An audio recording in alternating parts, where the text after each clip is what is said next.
Good evening and welcome to the Bhagavatam. Today we're reading from the 11th Canto, chapter number 23. This is called the Song of the Avanti Brahmana.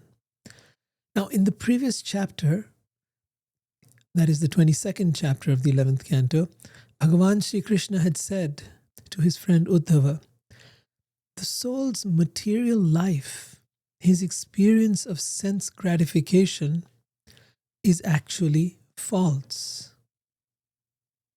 So we are that soul that he's talking about.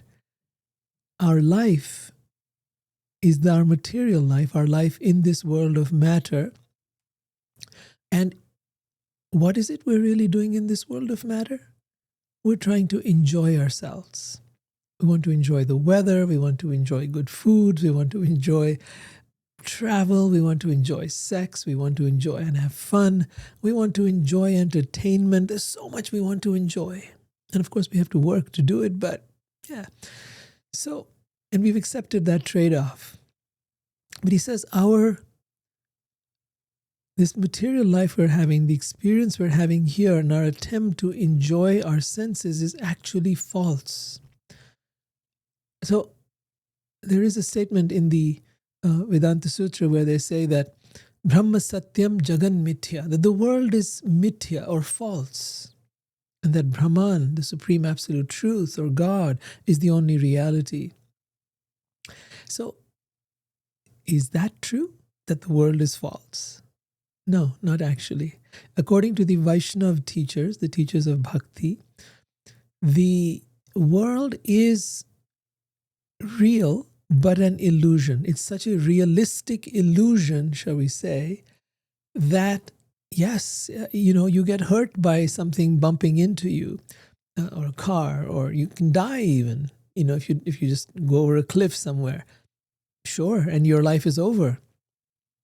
But despite it appearing so real, this is the beauty of it, despite the awesome reality of it, it is still an illusion. Just think of a virtual reality headset, right? And it appears so real. I mean, at one point you may have had things in 2D, but then now they have them in 3D. And now you can be the avatar within that game. And imagine them making it even more and more and more lifelike until it becomes like it is in the world here. We actually feel the pain. We feel the shot, the bullet shot that is hitting us. We feel the time when we jump off something and we get hurt. That's what this world is. It is VR perfected. It is game life perfected to the extent that it appears as real as it is. This here is the headset we're wearing. This body that we have, this is the avatar that goes into that virtual reality. So when you look at it from that lens, and by the way, this is not something far off. I mean, scientists have been saying this to us as well. In quantum physics, they talk about how when you look at matter under electron microscopes, you will see that 99.9% of anything you're looking at is air. Just atoms and protons floating in space, creating the illusion of something solid. But in fact, there's nothing there. So on one hand, it is very real, and on the other hand, it is an illusion, a hyper-realistic illusion, perhaps is the way to say it. So Krishna then compares our life to the trees on the bank of a river or a lake, which appear to be, when you look at the reflection, they appear to be quivering in the agitated water. But actually the tree is not quivering, the tree is just standing still. Or if you were in a fantasy or a dream, things may be happening, but they aren't really happening. He compares our life to that. And he says, for one who is meditating on sense gratification, on enjoying their senses, on enjoying the world, material life, although lacking factual existence, does not go away, just as the unpleasant experiences of a dream do not. Meaning that you can keep on desiring sense gratification and desiring all these pleasures of life, whatever form they take, doesn't matter. whether you create realistic or imaginary pleasures, whether you do them by getting high or do them by actually doing something, going someplace or being with someone, in any which way you do it, the material life, although appearing factual, does not go away by you indulging your senses. It's not like I will keep indulging my senses and then one day the desires will just go away. No, they won't. The more you indulge them, the more your mind wants. The more it gets, the more it wants. The truth is, it's never satisfied. You are never satisfied, no matter how much you enjoy your senses, no matter how much pleasure you're getting, no matter how much fun you're having, you always want more. It's never enough. Because the reality is that that pleasure does not really touch your soul. It does not really satisfy you at the core. It does not fulfill you. And so just like sugar addiction or drug addiction of any kind, you keep hankering for more and more and more. And the more you hanker for it, and the more you crave it, and the more you chase it, the more it keeps leading you down a bottomless pit in which ultimately you die and you leave everything behind and you start all over again. Just like an unpleasant dream. Therefore, he says, do not try to enjoy sense gratification with the material senses.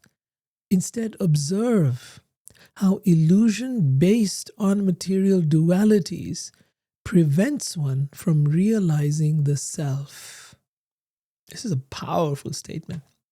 Observe, become the observer of your life, of your mind, of your senses, of your desires, and observe how illusion based on material dualities. What are these material dualities? These are the things I like and things I don't like. The things that give me pleasure, the things that give me pain. Right? So Krishna says in Gita, Ichha dvesha samudvena dvanda mohena bharata. That desire and hate are the fundamental ingredients of the moha, the illusion. They create the illusion. I desire this, I don't want that. So we think, oh, I'm making choices. I am really so smart. I know what I want and I know what I don't want.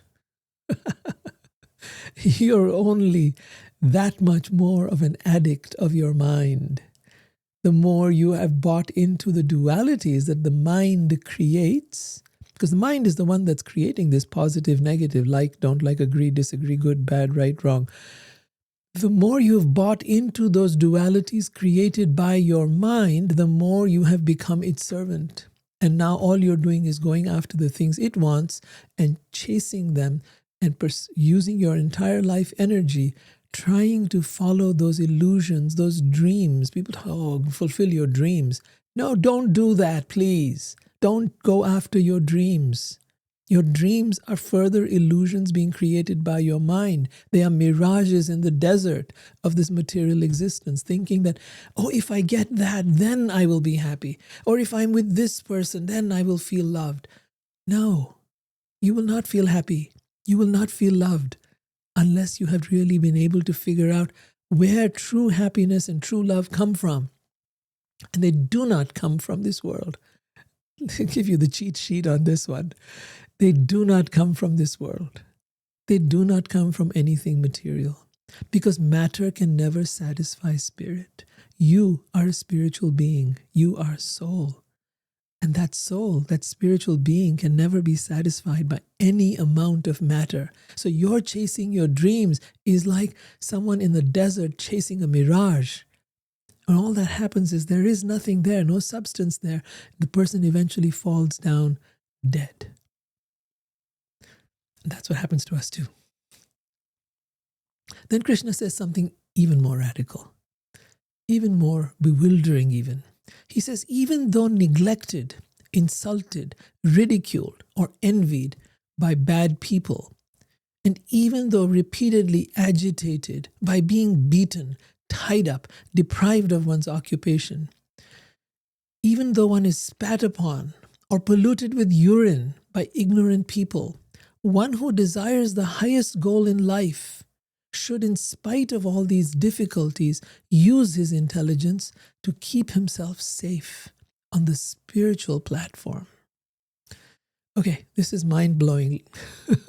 And in fact, Uddhava, who's hearing this, is also mind-blown, and he cannot understand, what are you talking about? You see, if someone insults us, if someone treats us badly, and what to say of beats us up or ties us up or deprives us of our occupation or urinates on us, or who whips us or whatever else, right? Or insults, ridicules, all that. Are we supposed to just sit there and tolerate that? Our ego is going to step in to want to defend us. Our body is going to react and want to fight back. Our instinct is either to fight or flight, right? Either fight back or run away from there. Our amygdala is hardwired to do that. So now Krishna is saying that if you know your highest goal, and that highest goal is self-realization, that highest goal is God realization. And I don't just mean believing in God, I mean realizing, experiencing, seeing, witnessing God personally. If you're shooting for the highest goal in life, don't get distracted by these small disturbances that come up on the path of life. There will be many disturbances, from the heat, the cold, the economy, the situations that come up, the traffic, the people, the noises, the crowds, the partners, the children, you name it. There are so many different disturbances. And of course, he takes it to the level of someone ridiculing you and demeaning you and putting you down and all of that stuff, even beating you. Do not get disturbed from your goal. That is called Vyavasayatmika buddhir ekeha kurunandana, that the person who is very clear about their goal, their focus is one. They do not get distracted from their focus. Their mind is on the prize, their goal is on the prize. So similarly, even a highly successful person, let's say in politics or in business, if they know what they really want, they don't care what losses they have along the way. They don't care what insults people give them. They don't care if someone calls them a loser or someone calls them names or demeans them or in the political arena maybe even brings out all the dirt about them. They don't care. They know what they want and they're going for it. So if they can do it, then the spiritualist who knows, I want the highest thing in life, and that is liberation from the cycle of birth and death, that is self-realization, and that is love of God, then keep your eye on the prize. That's what Krishna is saying here. So now his friend Uddhava is confused and he wants clarification. And he says, the conditioning of one's personality is very strong. And therefore it is very difficult, even for learned men, to tolerate the offenses committed against them by ordinary people. Oh, yeah. Even a very learned person, you may know all these things, but when it happens, it's very hard. I know. I still struggle. If somebody is offensive, abusive, it's hard. The ego steps in. It's hard to tolerate the offenses. That is why Sri Chaitanya Mahaprabhu says, Trinad api sunichena, taror api sahishnuna, amanina manadena, kirtaniya sadari. What is he saying? He's saying that one should become more tolerant than a tree. One should think of oneself as lower than even a blade of grass. What is lower than the grass? The dirt.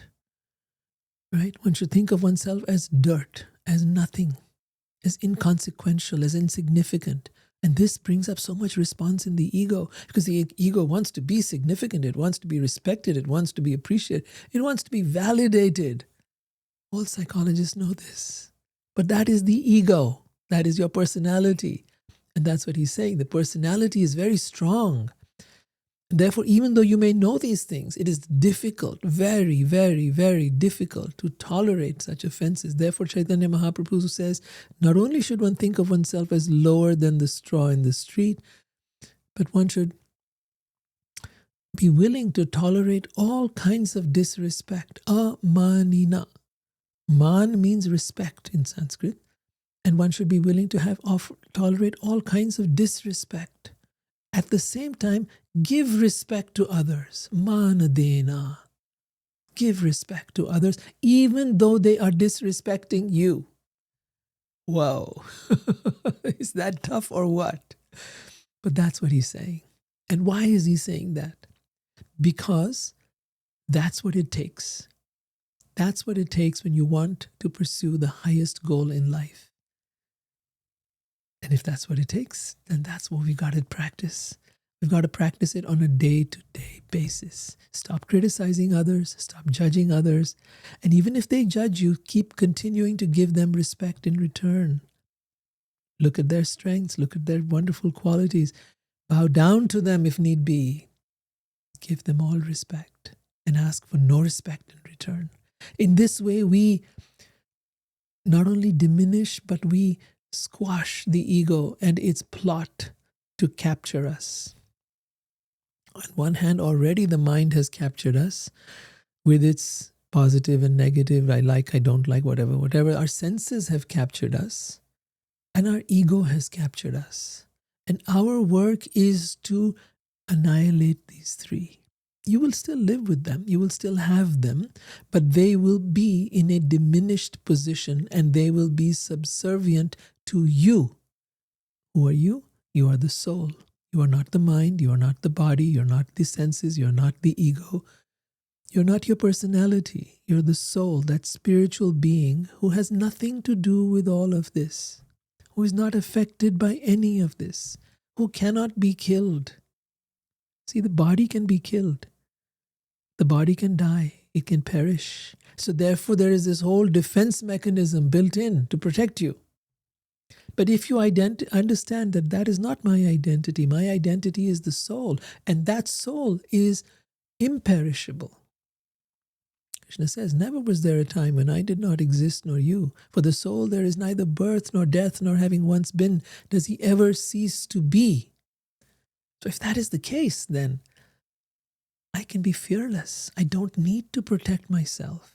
I don't need to have all this armor. I don't need to have this reaction. I don't need to follow my ego or my body or my senses or my brain, which is trying to take care of me. I appreciate that that's what they were wired to do at a very instinctive, animalistic level. But at a highly spiritually evolved level, none of this is necessary. So then Uddhav says, only your devotees who are fixed in your loving service and who have achieved peace are able to tolerate such offenses. And that's the truth. Now, that was chapter 22, the ending of chapter 22. Here now in chapter 23, Krishna begins with first acknowledging Uddhava's statements. He says, O disciple of Brihaspati, Uddhav, there is virtually no saintly person in this world capable of resettling his own mind after it has been disturbed by the insulting words of uncivilized people. So he's saying here that even there is virtually no saintly person even, no highly evolved being even, who is capable of calming his mind down after it has been disturbed by the insulting words of uncivilized people. Uncivilized people are those who behave in these uncouth and horrible ways to each other. He then says, sharp arrows which pierce one's chest and reach the heart do not cause as much suffering as the arrows of harsh, insulting words that become lodged within the heart when spoken by uncivilized people. So he's acknowledging, you're absolutely right, Uddhava. It is the most painful and hurting and horrible thing when someone insults you and speaks nastily about you, demeans you, puts you down, all of that. He then tells Uddhava's story. In the country of Avanti, this Avanti apparently is nowadays known as Ujjain. So there lived a Brahmin businessman. Now this is sort of an odd thing because Brahmins were typically priests and Brahmins were engaged in serving the community by performing yagyas or sacrifices, yajan, patan, dan pratigraha. So they were engaged in teaching the scripture and learning and studying the scripture. They were meant to be the ones who taught others about Brahman, about the supreme being, about God. That was their business. And in return, they were given charity, and they would take that charity, keep what little they needed, and distribute the rest. This person, like many Brahmins of today's time, was a Brahmin by birth. And Brahmins by birth are not real Brahmins. They are called Dvijabandhu. That means to say, they may be born of a Brahmin family, but they don't have the aptitude of a Brahmin. Krishna says in the Bhagavad Gita, Chatur Varnam Maya Srishtham Guna Karma Vibhagasha, which means the system of Brahmin, Kshatriya, Vaishya, Shudra, the division of society into these four kinds of occupation: Brahmin, the priest; Kshatriya, the warrior or the king, ruler, administrator; the business person; and the laborer. These broad divisions of society were created by me. Chatur Varnam Maya Srishtham. I have created this. But on what basis? On birth? No, not at all. Guna Karma Vibhagashaha. Vibhag means division. The division is based upon guna. Guna means your aptitude, your qualities. And karma, your actions. If you do not, you may have the qualities, you may have the aptitude, you may have the capability, tremendous brain or tremendous artistic quality or whatever it might be, but you don't use it, you don't act on it, well, then it's useless. Then that cannot be your profession, right? So he says that this person was a Brahmin businessman. So clearly he'd wandered away from the path of the Brahmins and he had become a businessman. And he was very rich and gifted with all opulences. He had everything one could desire. But he was a miserly person. He was lusty, greedy, and very prone to anger. Kama, Krodha. These are the Kam, Krodh, Lobh. Three things that are most contaminating to the human spirit. Kama is the desire for enjoyment. Krodha is anger. And Lobh is greed. So he was all of this together. Lusty, greedy, and prone to anger. In his home, the family members and guests were never properly respected, which is really the opposite of what a civilized person would do. They respect their guests. They take care of them. They respect their family members. So no one was respected, even with words. He didn't have to spend anything. We just say some nice words, but even not that. He could not even allow himself any enjoyment. So he didn't let anybody else in his family enjoy, and he didn't let himself enjoy. He didn't let anybody else have any money. He didn't give himself any either. He just hoarded and accumulated and accumulated. Since he was so hard-hearted and miserly, his sons, in-laws, wife, daughters, and servants began to feel inimical, hateful towards him. Becoming disgusted, they would never treat him with affection. But this man didn't care. He guarded his wealth like a yaksha. A yaksha is like a ghostly spirit, like a ghost who has possessed someone. So similarly, like this, he was protecting his money. This is mine. This is mine. And in this way, he had no good destination, either in this world or the next, because he was totally deprived of dharma, religiosity, and even sense enjoyment. See, a person who has wealth is supposed to use that wealth for dharma, to help others, to use that wealth to promote the spread of dharma or religion. He's supposed to take care of the Brahmins and also of all the poor people as much as possible. But even a person who's ignorant of that, at least he uses his wealth for sense enjoyment. But this person did neither. You see, in the Purusha Sukta, it is the Purusharthas, there are four: Dharma, Artha, Kam, and Moksha. They are considered to be, the first three are the path of material life, that we engage in our duties, our responsibilities, which means our work, our job, or whatever else, and our religiosity, our religion, and taking, all of that. Then from there we come to the place of Dharma, artha, we make money, wealth. And what are we supposed to do with that wealth? We use it for dharma.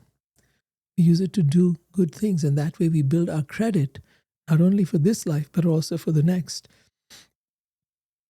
And we also want to enjoy our senses to some degree. Not that we should be, that Krishna says is the highest standard. We should refrain from that. But an average person, right? They want to enjoy this life, and they want to make sure they enjoy the next lives as well. So therefore they engage in pious deeds, giving of charity, doing good to the society, the community, for poor people, and for the priests and so on. All that is pious deeds so that they may have a better future. So they want to enjoy now and they want to enjoy in the future. That is the way of human beings. So dharma, artha, kama. And then finally one realizes this is not worth it. This is not taking me anywhere. And by the time one becomes a little older in life, or a little more wiser, a little more enlightened, one decides on moksha. So ultimately that is the goal of life, to become free, mukta, liberated from the cycle of birth and death. So by his neglect of the worship of the devas, he depleted his stock of piety and all his wealth. Some of the wealth was taken away by his relatives, some by thieves, some by the whims of providence, some by the effects of time, some by ordinary people, and some by government authorities. The purport is explained that even though he was determined not to spend his money, his wife and other relatives managed to squeeze out a portion. Providence here refers to fires in the home and other types of occasional misfortune. The effects of time here refers to the destruction of agricultural crops through seasonal irregularities. So clearly he was invested in agriculture as well, and you know how that can be. It can be sometimes drought, and it can sometimes be a famine. There can be always ups and downs. So finally, when his property was completely lost, he who never engaged in any religious activity or sense enjoyment became ignored by his family members. Thus he began to feel unbearable anxiety. Having lost all his wealth, he felt great pain and lamentation. His throat choked up with tears, and he meditated for a long time on his fortune or misfortune. Then a powerful feeling of renunciation came over him. You see, this man had been brought up in a Brahmin family. He was trained in being a pious and good person. And his past goodness had been covered by his offensive behavior. Now finally that sanskar, that goodness from his childhood, which was given by his parents, was being reawakened within him. And so he said, "What great misfortune! I have simply tormented myself uselessly, struggling so hard for money that was not even intended for dharma, for religion, or material enjoyment. What was the use of all my endeavor?" He's realizing this. Generally, the wealth of misers never allows them any happiness. In this life, it causes their self-torment, and then when they die, it sends them to hellish conditions. Again, the idea in the Vedas is not that hell is some permanent place of fire and brimstone where you will burn forever. No. Hellish means hellish conditions. When they speak of hell, so those hellish conditions exist on this planet, and they exist on other planets as well. It is considered that the upper planetary systems above the earth are more pleasurable. There's more pleasures, longer life, more beautiful bodies, more wonderful pleasures. And the lower planetary systems are the opposite. The bodies are more distorted, and they are subject to more suffering of various kinds, more hellish conditions, shall we say, right? The earth is in the middle, an equal amount of pleasure and suffering. You get both out here. No one gets all pleasure or all suffering. No one. So whatever pure fame is possessed by the famous and whatever praiseworthy qualities are found in the virtuous are destroyed by even a small amount of greed, just as one's attractive physical beauty is ruined by a trace of white leprosy. You may think about, it's not as simple as, let's say, a white sheet and then you throw, splash of paint on it. That might be bad enough. But if you had something like leprosy, then it would start somewhere on the body and then spread to the entire body. Nowadays, we don't have leprosy around, so you may not be able to relate to that. But there are diseases like that, and then it's almost impossible to get it off. So he's comparing it to that, and he's saying that even though you might be famous, even though you may have wonderful qualities, right? And even though you might be virtuous, even a small amount of greed can destroy all of it. Just like a small amount of leprosy can ruin the entire body and take away one's physical beauty. So greed is such a powerful thing. It eats you up. I want more, I want more, I want more, I want more, I want more. And our society has become so accustomed to that. People trying to sell you this idea of you need to become wealthy. You need to become a multimillionaire. You need to have as much as possible. No, you do not. You absolutely do not. Having more will not make you more. Having more will not give you more satisfaction, more enjoyment, more pleasure, more anything. Yes, people will respect you. People will think you're great. But those same people, when that money is gone and that wealth is gone, they will look down upon you. They did not love you for who you are. They loved you for what you had. You were not popular because of your wealth, because of yourself. You were popular because of your wealth. And it has happened to so many. I've seen it happen to so many. So many who lost that wealth and then literally jumped off a building to kill themselves because they didn't know how to live without it. They didn't know how life could be without having those millions of dollars. They just got lost in their greed. So then he says, in the earning, attainment, increase, protection, expense, loss, and enjoyment of wealth, all people experience great labor, fear, anxiety, and delusion. I want you to meditate on this. In the process of accumulating wealth, in the process of earning it, attaining it, increasing it, protecting it, spending it, or losing it, and enjoying it even, all of us, every single one of us, experiences great labor, great fear, great anxiety, and tremendous delusion. Is it worth it? You tell me. Is it worth it really?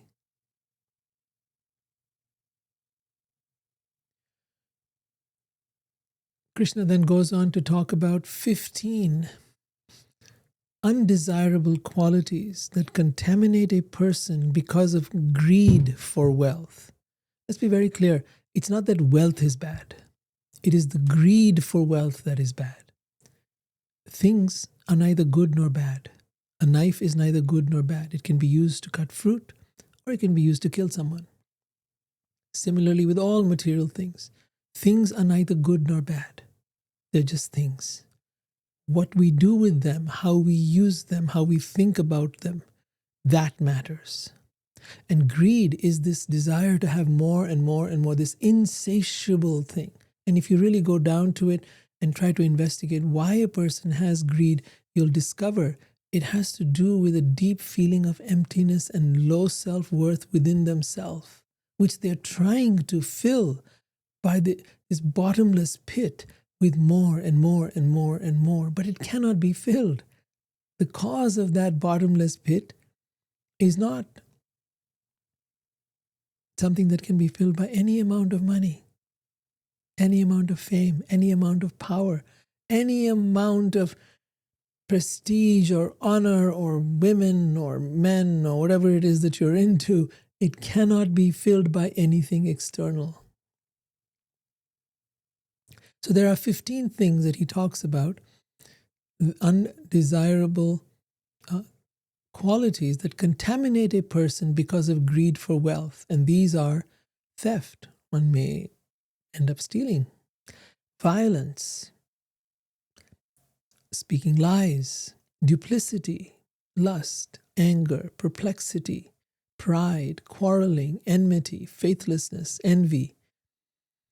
And then, of course, the contaminations caused by lust and gambling and intoxication. All of these 15 contaminate a person. Although these qualities are undesirable, people falsely ascribe value to them. So people actually justify, well, I had to. Because it's necessary. It's part of business. It's part of life. Come on, get over it. So they ascribe value to these qualities.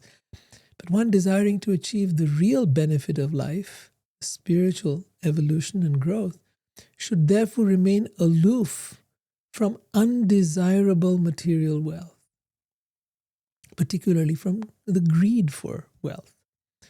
Even a person's brothers, wife, parents, and friends united with him in love will immediately break off their affectionate relationships and become enemies over a single coin, meaning for a small amount of money. And we often see this when inheritances are involved. We see this when divorces happen. We see this any time that a person feels that they can grab hold of that money from the person who might be the breadwinner or the owner of that.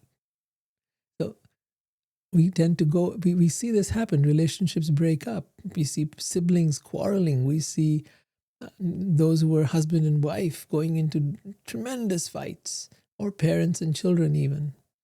It's a tale that has been told many, many times over. For even a small amount of money, these relatives and friends become very agitated and their anger is inflamed. Acting as rivals, they quickly give up all sentiments of goodwill and will reject one at a moment's notice, even to the point of committing murder. Our TV shows are full of stuff like this. Our movies are full of stuff like this. Why? Because this is reality. This is what greed, lust, anger, and greed do to us. They possess us. They control us, and they make us hate each other and turn against each other. So Krishna says, those who obtain human life, which is prayed for, even by the devas, by the demigods. Why is human life prayed for by the devas? Devas have a better, more beautiful bodies in the heavenly planets. They have a longer lifespan. They have more comforts, more enjoyment, more pleasure. Why do they pray to become human beings? Because this human form of life is such that because there is an equal amount of pain and pleasure here, we begin to think about God. We begin to inquire. And there are certain opportunities available here that aren't available anywhere else in the universe. These are the places where Sri Krishna and Ram and so many other highly evolved beings have come here. Supreme Lord himself and his devotees have come here to share their wisdom. This is the place where they perform their pastimes. This is the place where one gets real access to the spiritual world and to becoming free from the cycle of birth and death. This is the place. And so when you've had the good fortune of taking birth as a human being on this earth, it must be used wisely. So those who obtain human life, which is prayed for even by the devas, the demigods, and in that human birth become situated as first-class Brahmins. Brahmins, again, are the priests, are extremely fortunate. If they disregard this important opportunity, they are certainly killing their own self-interest, and thus they achieve a most unfortunate end. It's a great blessing to be here. It's a great blessing for us to be able to hear about these things. The very fact that you're listening to these things means you are a highly fortunate person who is seeking the ultimate goal of life. What mortal person, having achieved this human life, which is the very gateway to both heaven and liberation, would willingly become attached to the abode of worthlessness, which is material property? Why would you become attached to all this stuff? Once again, it's not that matter is bad. It's not that property is bad. It's not that things are bad. But the attachment to, the greed for, and then the attachment to material things, that is referred to here as the abode of worthlessness. You become attached to something worthless. Why is it worthless? You would say, no, it's so valuable. I have a multi-million-dollar home. I have millions of dollars in the bank. Why are you calling this worthless? Because it is worthless. In a few years, you will leave it all behind. You cannot take it with you. So in your journey through this world, you've got it for a few years, 20, 30, 50, however many years you have it for. And then you leave it all behind. You leave this place empty-handed. To you, it has become worthless. And in fact, it always was worthless. We ascribed it value. We ascribed that paper money as with value. We ascribed that gold bar with value. We ascribed value to all kinds of things which were in and of themselves worthless. They're only valuable if someone says they're valuable. If everybody wants it, it's the law of economics. If everybody wants it, then it becomes very valuable. But if nobody wants it, then it has no value. So then Krishna says, one who fails to distribute his wealth to the proper shareholders. You have wealth. It's not just for you. It's to be distributed to the proper shareholders. Who are those?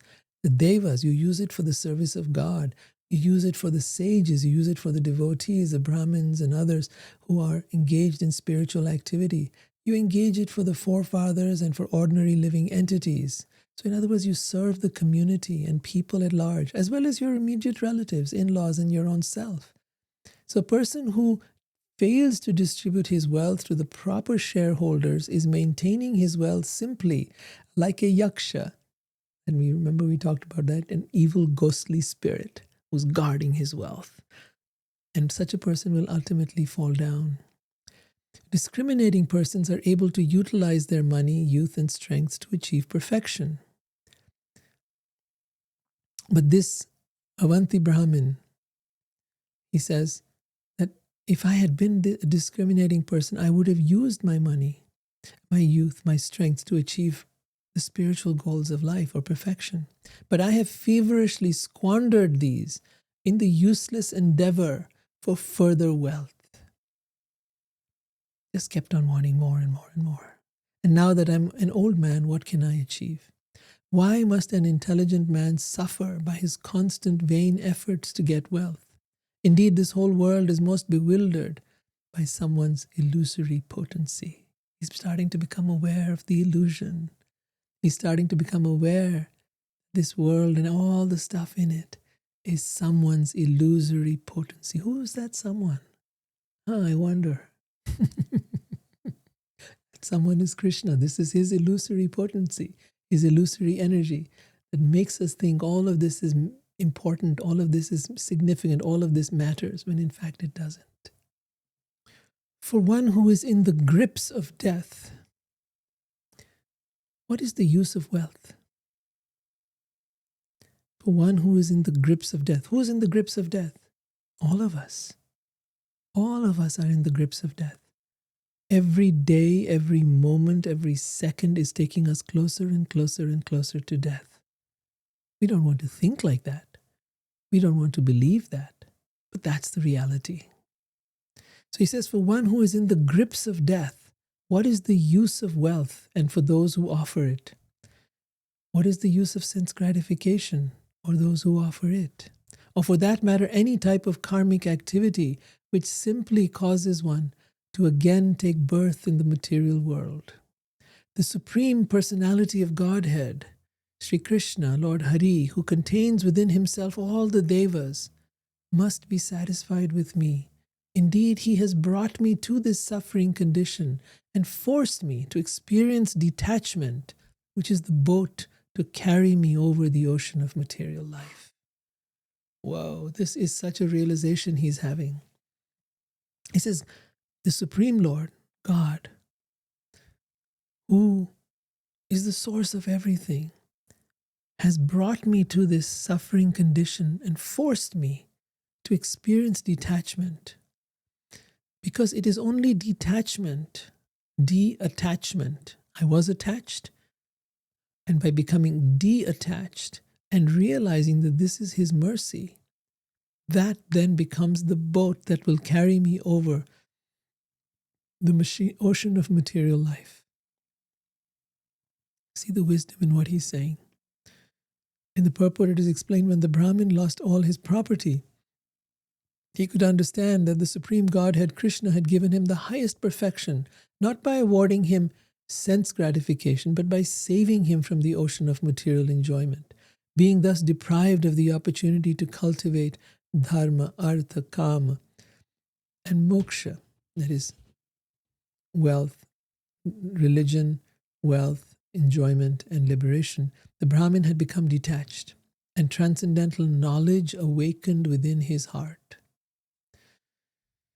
He then continues, if there is any time remaining in my life, I will perform austerities and force my body to subsist on the bare necessities. Why would he do that? Why would somebody want to live on just the bare necessities? Why would one want to perform austerities and do difficult things? To save time, to devote every moment you have to the pursuit of a higher goal. He says, without further confusion, I shall pursue that which constitutes my entire self-interest in life, and I shall remain satisfied within the self. Self meaning the soul. I shall remain satisfied within my soul and not be looking for pleasures or comforts or enjoyment within the world. That's the realization he's having now. Thus may the presiding demigods of the three worlds kindly show their mercy upon me. Then he brings up the example of Maharaj Katwanga, who was a king, who was able to achieve the spiritual world. In other words, he got not only liberation, but entered the spiritual world in a single moment. Some people say, it'll take a long time. No.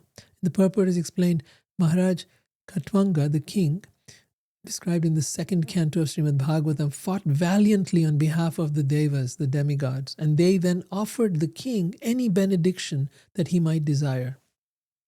Katwanga chose to find out the remaining duration of his life, which unfortunately was a single moment.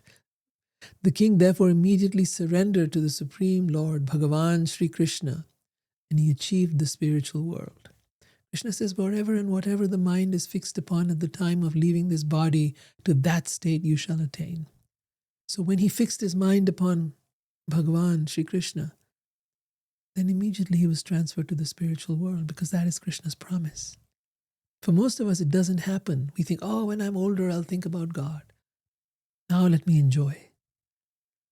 But that doesn't happen. What you think of at the time of death is a culmination of all that you've done in the course of this life. And if all that you did in this life was to enjoy, then those samskars, those impressions, they are what constitute your subconscious mind. And that subconscious is now going to come out and play itself in front of you. That recording of all the things you did is going to come out and play itself in front of you at the moment of death. And so we need to realize that what you filled yourself with, garbage in, garbage out. You fill yourself with good stuff, spiritual stuff. You chant, you meditate, you pray, you worship God. That's what's going to come out when you're at the time of leaving this body. And if you've been directly focused on that supreme being, Sri Krishna, then you will be with him. So the Brahmin of Avanti desired to follow this example to become fully Krishna conscious before giving up his body. Now Krishna continues. He says, his mind thus determined that most excellent Avanti Brahmin was able to unite, or rather untie, the knots of desire within his heart. This is an important piece. To untie the knots of desire within our heart. You see, we're all knotted up inside because of our desires. We want things, and it's very hard to let go of that wanting. It's a great struggle for all of us to untie the knots of desire. These knots of desire are lodged within our heart. We've had them for lifetimes. Life after life, we have desired this and that and the other, a house, a car, a partner, children, comfortable life, pleasures, wonderful things. And now to let that go after so many lifetimes of pursuing that, that's really hard. But this Brahmin, he was able to do it. He was able to untie the knots of desire within his heart. Why? Because he was absolutely resolute. He got it. It wasn't just an intellectual understanding. He got it. Life gave him a punch, such a hard, horrible punch, that he just got it. He just woke him up. He then assumed the role of a peaceful and silent sannyasi mendicant. In other words, a renounced person who had no possessions, just wandering about the world. He wandered about the earth, keeping his intelligence, senses, and prana, his life air, under control. Very important.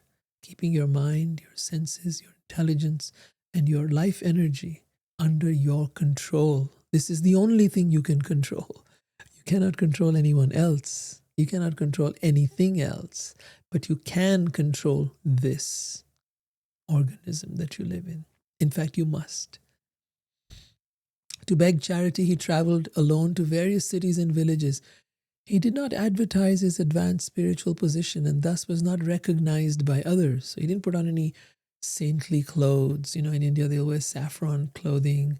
They'll have a special kind of tilak and a special kind of hairdo and so on. So this is a saintly person. Didn't do any of that. People thought of him as an old, dirty beggar. Rowdy persons would dishonor him with many insults. Some of those persons would take away his stick, sannyasi rod that he was carrying, and some of them would take away his water pot that he was using as a begging bowl. Some took his deerskin seat, some his chanting beads, and some would steal his torn, ragged clothing. That's all he had, was that torn, ragged clothing. Even that they would steal.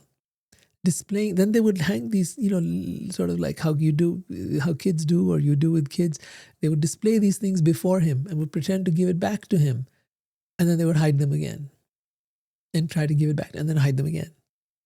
When he was sitting on the bank of a river about to partake of the food that he had collected by begging, such sinful rascals would come and urinate on his food and then spit on his head. Although he had taken a vow of silence, they would try to make him speak. And if he did not speak, they would beat him with sticks. Others would chastise him, abuse him, hurl insults at him. They would say this man is just a thief. And others would tie him up with ropes, and shouting they would say, tie him up, tie him up, tie him up. They would criticize and insult him, saying this man is just a hypocrite and a cheat.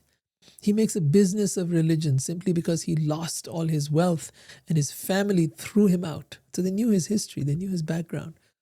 They knew the kind of man he was and how everyone hated him. And they hated him too. Some would ridicule him by saying, just see this greedy, powerful sage. Thinks he's a sage. He's as steadfast as the Himalaya mountains. They're kind of mocking him. Other persons would pass foul air upon him. And sometimes others would bind him in chains and keep him captive like a pet animal. The Brahmin understood that all his suffering from other living beings, from the higher forces of nature, and even from his own body, was unavoidable, being allotted to him by providence, meaning because of his karma. Even while being insulted by these low-class people who were trying to effect his downfall, he remained steady in his spiritual duties. Fixing his resolution in the mode of goodness, he began to chant the following song. Now at this point, we are told about the Avanti Brahman's song. This is very famous, these verses, very enlightening. So listen carefully. The Brahmin said, these people are not the cause of my happiness and distress. So learn from him. These people are not the cause of my happiness and distress. Neither are the demigods who are in charge of the weather and situations in this world. Neither are the demigods, my own body, the planets, my karma, or time. Rather, it is the mind alone that causes happiness and distress and perpetuates the rotation of material life. In other words, keeps me bound in the cycle of birth and death. What is it? It is the mind alone, not the people, not my karma, not time, not the planets, not my body, and not even the demigods who are responsible for my suffering and my happiness and distress. The happiness and distress that I experience is only and only because of my mind that perpetuates the cycle of birth and death. You see, he begins with a statement so bold that it could headline any modern self-help book. In our daily life, we tend to blame someone or something. We say, my boss stressed me out, the economy ruined my savings or my peace. The stars weren't favorable. Yet the Avanti Brahman says none of these are truly responsible. The mind, that invisible, restless force behind every perception and reaction, interprets experience and assigns it meaning. Modern neuroscience agrees. The brain's limbic system and the prefrontal cortex don't merely record reality, they construct it. Between what happens to us and how we feel about it lies the mind. So there's what happens to us, and there's how we feel about it. But between that is the mind, which is interpreting everything, which is the storyteller. And then we react with our feelings. When the mind is clear, life feels light. When it is clouded, even comfortable situations feel heavy. The Brahmin continues. The powerful mind actuates the functions of the material modes, from which evolve the different types of material activities in the modes of goodness, ignorance, and passion. From the activities in each of these modes develop the corresponding statuses of life. I need to go back over this carefully with you. The mind is so powerful that it actuates the functions of the material modes. The material modes are goodness, passion, and ignorance. These are different states of consciousness. So depending upon where you have, what life path you're choosing, what choices you are making, the mind actuates these modes of nature, actually invites them in.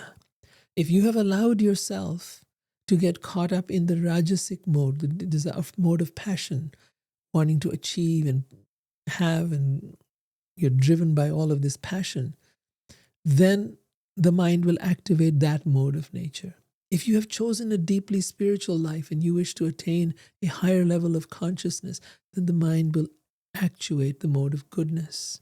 And if you have chosen to feel despondent and worthless and not good enough and give up on life, then the mind will activate the mode of ignorance. And then from those will develop the different conditions you will find yourself in. Then he says, although present along with the struggling mind within the material body, the supersoul is not endeavoring. So who is not endeavoring? The supersoul. Supersoul is called the Param Atma.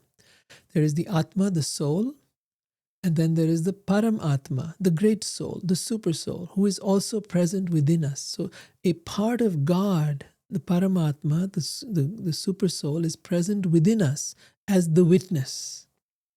We are the soul. We are the ones the soul is desiring, is deluded by the mind, is deluded by the senses, and is now desiring all the things of the world. So the God is seated within each of us, witnessing the activities of the soul, watching his struggle, hoping that one day that soul will turn to him and say, hey, I need your help. I can't do this. It's not working. And that's where he gets to speak to you and guide you. And if you listen, then your life turns around. So although the Supersoul Paramatma is present along with the struggling mind and the material body, he doesn't do anything. He's not endeavoring. Because he is endowed with transcendental enlightenment. So there is this part of you, the part of God that is within you, that is the witness, that is already transcendental and enlightened. Acting as my friend, he simply witnesses from his transcendental position. I, the infinitesimal spirit soul, right? The small, tiny, infinitesimal means the opposite of infinite. God is infinite. We are the opposite of that, infinitesimal. Okay? Infinitesimal means minute, tiny, insignificant. This is the reality. We are insignificant. We are worthless. We are of no consequence.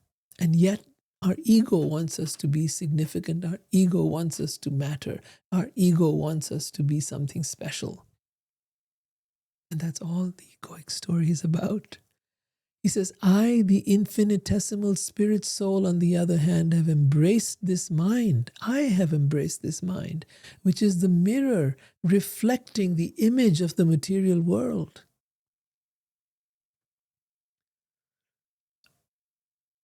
The mind is a mirror reflecting the image of the material world. All it's doing is it's seeing the outer world, it's making its impressions from the outer world, and then attaching meaning of I like and I don't like to these things, and then desiring or hating on whatever it is that it comes across.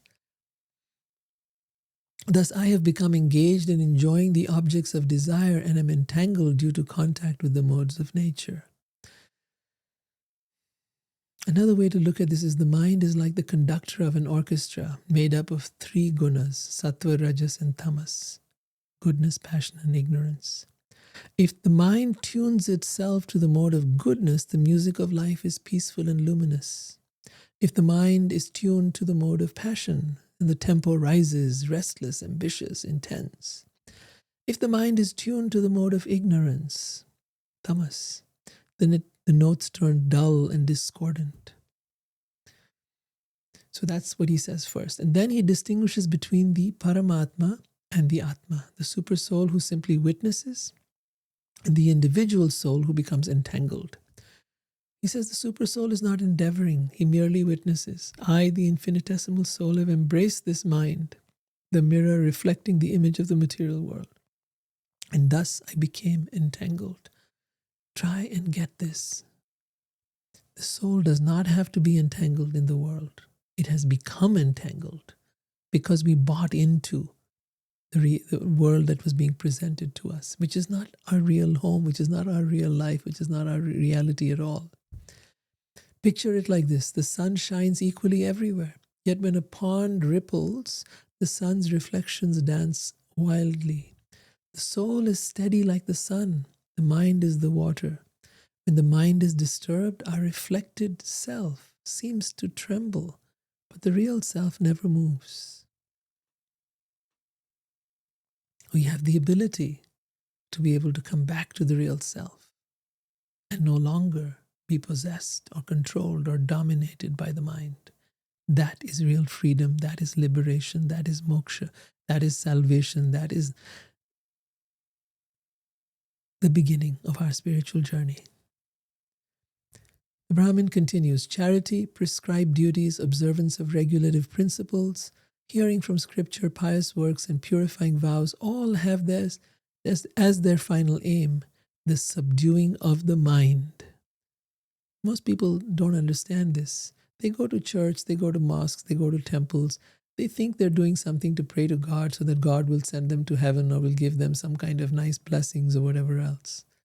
But no, actually all spiritual practice is meant to first help you control the mind, to subdue the mind. You might be singing some hymns, you might be chanting some mantras, you might be saying some prayers. All of that is to subdue the mind, to make it subservient to God. And ultimately, if you can subdue the mind, then the doorway opens to spirit. Because the mind is the guardian. It is keeping you away from God. It is you have to exercise your choice, your free will, to be able to subdue it. And when you have subdued it, then the doorway opens. And he says, indeed, concentration of the mind, focusing the mind on the Supreme, on God, is the highest yoga. And Krishna says the same in the Bhagavad Gita, yoginam api sarvesham madgaten antaratmana shraddhavan bhajate yomam same yuktatamo mataha. That the greatest of all yogis is the one who has fixed his mind on me. who has become my devotee and who's devoted himself to me. Then he says, if one's mind is perfectly fixed and pacified, then tell me, what need does one have to perform ritualistic charity and other pious rituals? If one's mind remains uncontrolled, lost in ignorance, then what use are these engagements for him?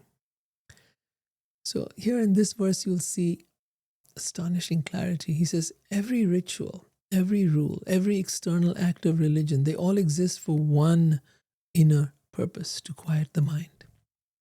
When the mind is pacified, even a simple act like offering a leaf or a fruit or flower to Krishna becomes a complete act of devotion. When the mind is restless, even a great ceremony, a great yajna, a great offering, a great worship is hollow. Psychology says the same thing in secular terms. The benefit of meditation, gratitude, or prayer is that they integrate our attention. They calm the mental noise that fragments us. See, when you look at the yogic practices, whether it is the practice of pranayam, of deep breathing, whether it is the Bhastrika, so many different practices are there of yoga, right? Different breathing exercises, different poses, all of that. What is the purpose of all of that? Only one thing: to quiet your mind. They're not meant to be some yoga studio that's going to be for fitness or for health or for trying to make you more fit. No. The purpose of yoga is one thing only: to quiet the mind. Why should you quiet the mind? Because only when the mind is quiet can you begin to experience God. When the mind is quiet, you first experience the soul, the Atma and Paramatma within you. You experience peace. That peace is radiating from that divine being, that presence of the super soul within you. You begin to experience the soul and the super soul in their true essence. And the more you can stay there, the more profoundly you will begin to feel that. Just by focusing your attention to a point, you bring the mind under your control. And when that mind is under control, you will feel peace and you will feel a blissfulness that nothing else has ever been able to give you. So the Brahmin asks a question that slices through all spiritual pretension. He says, if one's mind is controlled, what need is there for ritual? If one's mind is uncontrolled, then what use are the rituals? True religion is not external show, it is inner mastery. So it's not that there aren't rituals. There will be rituals, certainly. But we must understand the purpose of the rituals. A, to be able to control the mind. And through controlling the mind, to be able to access and communicate with and receive and commune with God. Even in the Bible, the same thing is said. Be still and know that I am God. What does he mean by being still? Does it mean I should stand still? No. It means make your mind still. This is where stillness is. And then you will know God. See? You will not believe in God. You will know God. You will have experienced God. And then you will have no doubt about the existence of God. Because when you know something for a fact, you don't need to believe it. You simply know it. The Brahmin continues, all the senses have been under the control of the mind since time immemorial, but the mind itself comes under the sway of any other.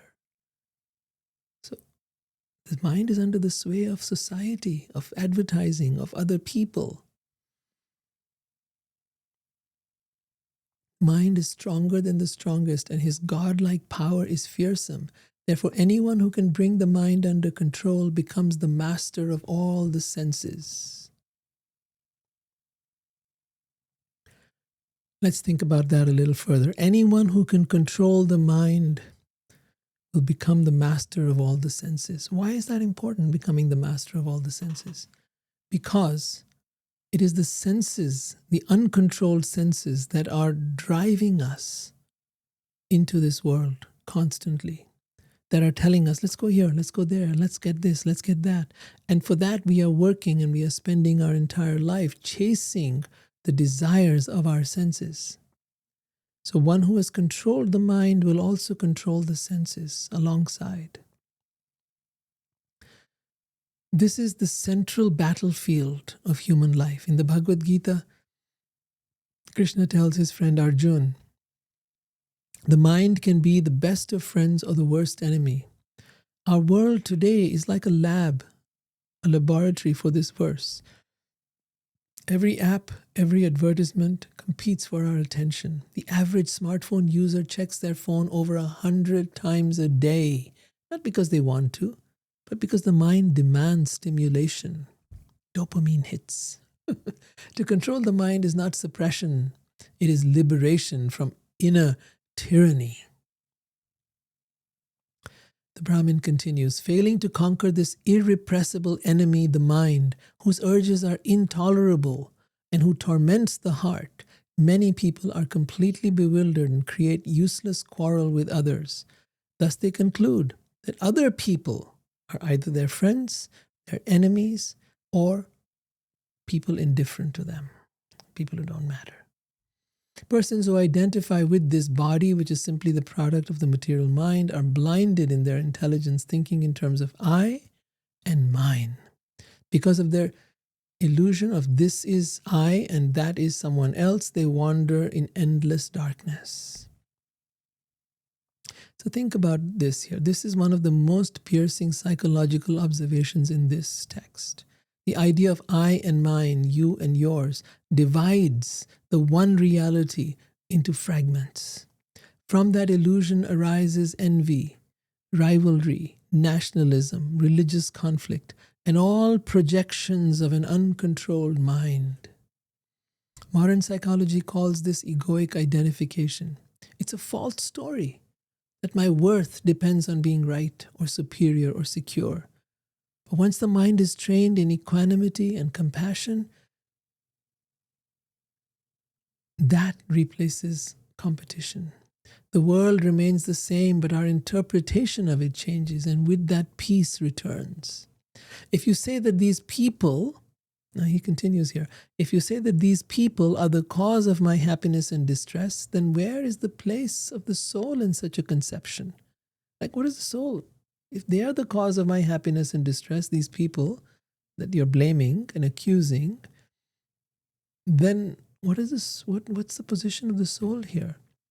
This happiness and distress, he says, pertain not to the soul, but to the interactions of material bodies. If someone bites his tongue with his own teeth, at whom can he become angry in his suffering? So let's unpack this a bit. It's actually a metaphor. Our anger at others is like blaming one part of the body for hurting another. We're all limbs of the same cosmic organism, Vishnu's body. We're all part of God. And to hate one another is to wound ourselves. When I hate someone else, I'm hating on myself. When I hurt someone else, I'm hurting myself. What I do to another, I'm doing to myself. Because we're all part of the same body. If I was to go and hurt my hand, well, I'm still hurting me. And because we're all connected to God, we're all limbs of His cosmic organism. What you do to one, you do to yourself. What you do to another, you do to yourself. That's why that golden rule, right? Do unto others as you would have them do unto you. Very clear. So to hate another is to wound ourselves. He then says, if you say that the demigods who rule the bodily senses cause suffering, still how can such suffering apply to the soul? This acting and being acted upon are merely interactions of the changeable senses. When one limb of the body attacks another, with whom can the person in the body be angry? So the same logic is being used here. If the soul himself, he says, were the cause of happiness and distress, then we could not blame others, since happiness and distress would be simply the nature of the soul. According to this theory, which is the theory, nothing except the soul actually exists, and if we were to perceive something besides the soul, that would be illusion. Therefore, since happiness and distress do not actually exist in this concept, Why become angry at oneself or others? He's breaking down many different possible theories and ideas. You see, if the soul were the cause, then suffering would be its intrinsic nature. That's not true, though. That's just how some people think. But the soul, because the soul is actually blissful, it's anandamaya bhyasa, full of bliss. That's the nature of the soul. So suffering must belong to something else. And that something else is not the soul, it's not the other people, it's not the devas, it's not any of that. It's only the mind, the false ego, which is part of the mind. Then there's another hypothesis, the planets, astrology. That's the cause of my suffering and happiness. Oh, I'm right now in my Jupiter is ascendant, or my Saturn, or Mercury, or whatever else, right? And you've heard all of this. And you say, if the planets are the immediate cause of suffering and happiness, then also where is the relationship with the soul who is eternal? After all, the effect of the planets applies only to things that have taken birth. So at the most, you can say the planets apply to your body or they apply to the world, but it has nothing to do with the soul. He says, expert astrologers have moreover explained how the planets are only causing pain to each other. Therefore, since the living entity is distinct from these planets, the living entity means the soul is distinct from these planets and from the material body, then against whom should we vent our anger? So from here you can see that even in ancient times, people blamed the stars. He says the planets influence only the body, not the soul. Astrologers admit that the planets affect one another, but the self, the soul, is beyond them. Just as clouds may hide the sun but never stain it, cosmic influences veil perception, but not the identity. Then he says, if we assume that karma is the cause of happiness and distress, we are still not dealing with the soul. The idea of material work, as in karmic work, arises when there is a spiritual actor who is conscious in a material body that undergoes transformations of happiness and distress as a reaction to such work. Since the body has no life, it cannot be the actual recipient of happiness and distress, nor can the soul, who is completely spiritual and aloof from the material body. So it says the cause cannot be the soul and it cannot be the body. Since karma has no ultimate basis in either the body or the soul, at whom should I become angry? He's breaking all our theories. He's challenging all our beliefs. Basically, he's saying that if karma is the cause, then what exactly experiences the result? The body is inert, the soul is spiritual. Karma operates in the interface between them, like a computer program running on hardware, producing images that the user watches but need not identify with. Right? Computer will do its job. It's producing images. It's doing its stuff. But do you have to watch them? Do you need to identify with them? No. Not unless you want to go through a certain ride or a certain experience. Great, go for it. Karma is real within the virtual world of material existence, but not for the awakened soul.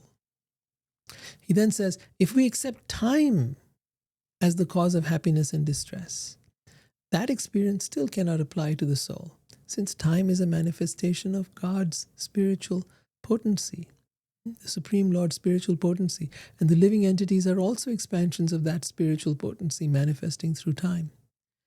Certainly, a fire does not burn its own flames or sparks, or cold cannot harm its own snowflakes or hail.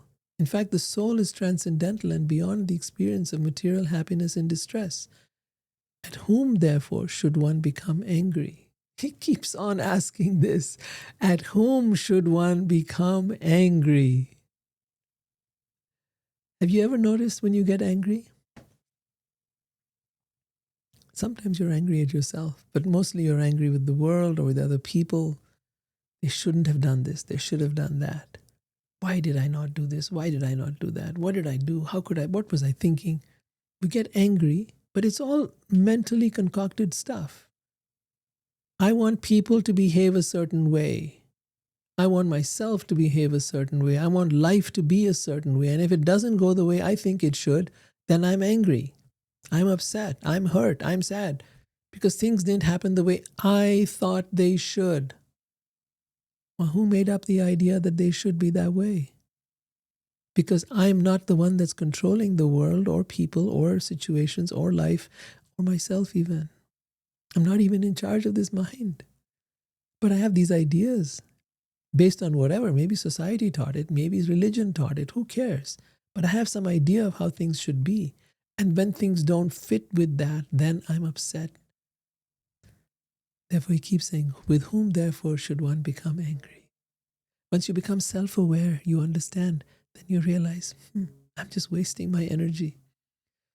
The truth is that fire does not burn its own sparks. In this example, he makes this very clear. Fire does not burn its own sparks. Time cannot wound the timeless. The timeless is the soul. Time cannot wound the soul. The soul is made of the same spiritual energy as God or the Supreme Lord. How can time which flows within God harm that which is part of Him?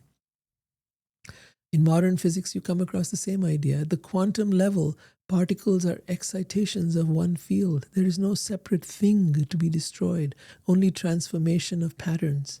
So too, the self is not erased by time, only its external patterns change.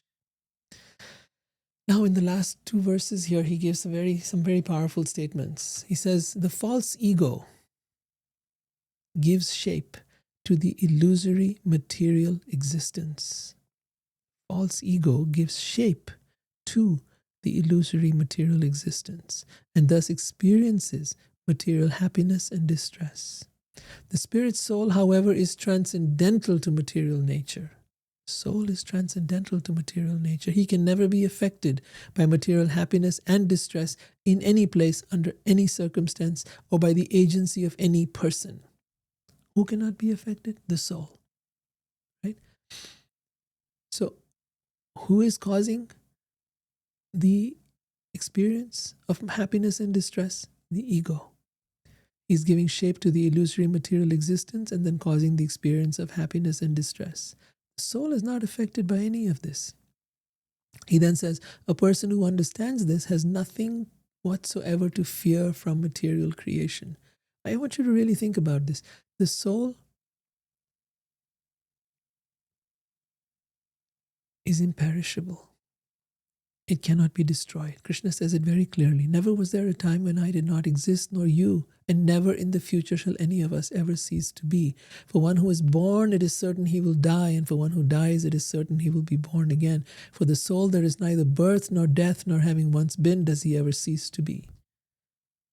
You get that clear in your mind. You realize, I am an imperishable, indestructible being. I am the energy of God.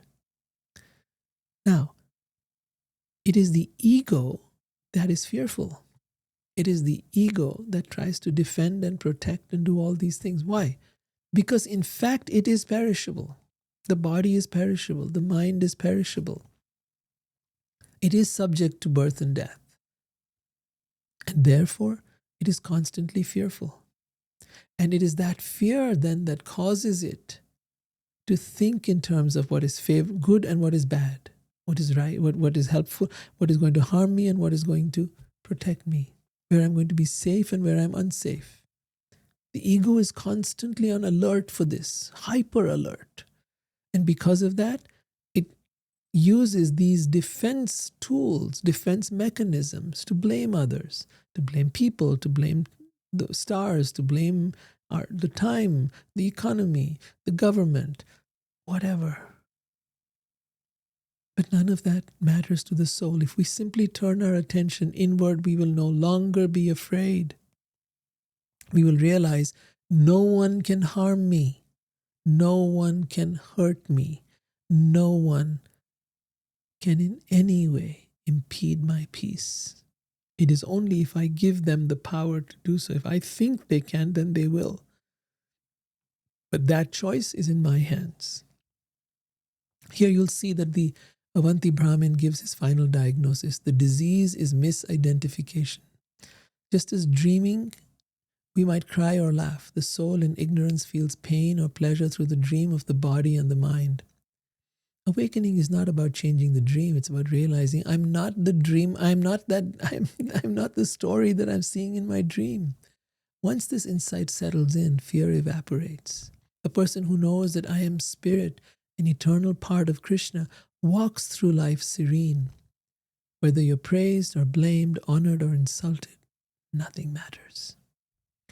And finally he says, I shall cross over the insurmountable ocean of nations by being firmly fixed in the service of the lotus feet of Krishna. This was approved by previous gurus and acharyas who were fixed in firm devotion to the Supreme Lord. And this verse then concludes his points where he's saying the final verse transforms philosophy into practice. Having dismantled every external explanation for suffering, the Brahmin places his hope where it belongs, in the loving service of the Supreme Lord. In that service, the mind finds its anchor. See, basically, modern science calls it flow, but the mystics call it bhakti. When attention merges with love, the mind stops resisting reality. And the ocean of nations, once insurmountable, becomes like the water in a calf's hoofprint. So how easy is it to cross over the hoofprint of a calf? Easy. But an ocean, a huge insurmountable ocean, impossible. So when we have surrendered to God, then crossing over the ocean of birth and death becomes as easy as stepping over the hoofprint of a calf. That easy. So with that, the poem of the Avanti Brahman ends, and then Krishna continues, thus becoming detached upon the loss of his property, the Brahmin gave up his moroseness. He left home, taking sannyas, began to travel about the earth. Even when insulted by foolish rascals, he remained unswerved from his duty and chanted this song. No other force besides his own mental confusion makes the soul experience happiness and distress. This is the essence. No other force besides one's own mental confusion makes us experience happiness and distress. His conception of friends, neutral parties, and enemies, and the whole material life he builds around his perception are simply created out of ignorance. My dear Uddhava, fixing your intelligence upon me, you should thus completely control the mind. This is the essence of the science of yoga. Anyone who listens to or recites to others the song of the Avanti Brahman, which presents scientific knowledge of the Absolute, and who thus meditates upon it with full attention, will never again be overwhelmed by the dualities of material happiness and distress. All right, to conclude, I'm going to just go over some of the key points that were here. I'd like you to reflect on them.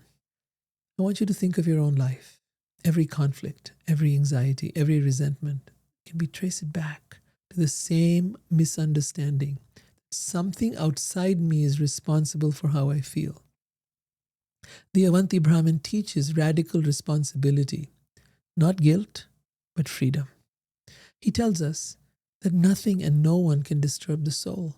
Only your mind can convince you and disturb you.